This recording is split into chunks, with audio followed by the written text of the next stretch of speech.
Yamaha Mio Sporty 2015 model. Dati kong motor, halika buksan natin. Nakakagulat ang nangyari. Press from the farm nga. So eto na mga kalogs, babalik na tayo kalabos. Sinimulan na namin ni Vince sa pagbabaklas, tumulong na rin ako. Ilang days na rin akong busy dahil dito sa motor na to at wala akong magamit. Si J-Max nga pala, pinalit ko muna sa kumpare ko. Unang binaklas ni Vince, yung carbs niya halos bago pa. Hindi ko alam kung pinalitan na ng kumpare ko yan, pero bago pa rin siya talaga. Tumulong na rin ako ng pagbabaklas ng mga fairings niya para mapabilis ang paggagawa. Lahat ng fairings nito ay stock. By the way mga kalogs, baka may alam ko yun na pwede nating pag-repaintan ng mga fairings niya, yung hindi kamahalan ha. Pa-comment na lang po sa comment section. Salamat. Sa totoo lang mga kalogs, hindi ko alam kung nakakatulong talaga ako dito. Alright guys, kung gusto niyo magluto ng itlog, hotdog, pwede nyo ditong iluto yan. Kasi tumulong ako sa pagbebenta sa live selling nila. Sunod nga na babaklasin ay yung panggilid niya. Dito kahit ako nagulat din. Moment of truth. Gilid. Yung sariwa. Ha? Sariwa. Yan sir.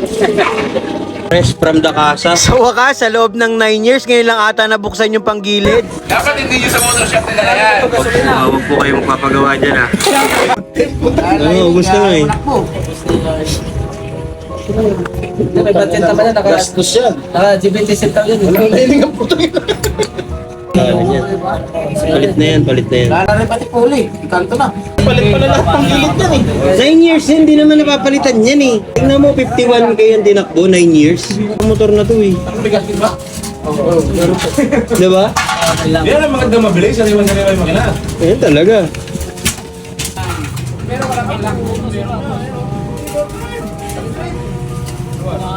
Hindi na mga to.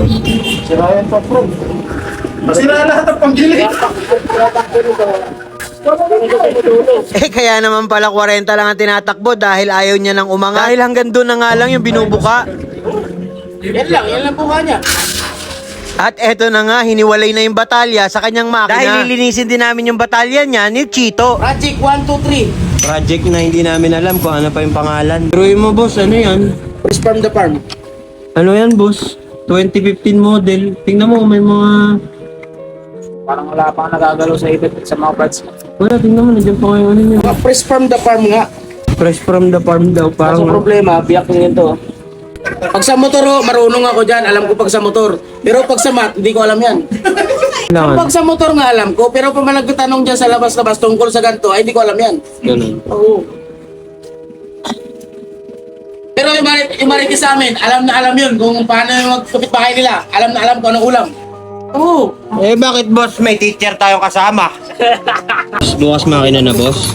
Kasi ang motor na to, wala pong takbo, malamya po siya. Okay. Ngayon, wala na ho yung takbo niyang bago pa siya. Gagawin ho natin, mabalik po natin sa dati, ang takbo niya. Sa stock lang boss ha. Oo, siyempre, stock lang.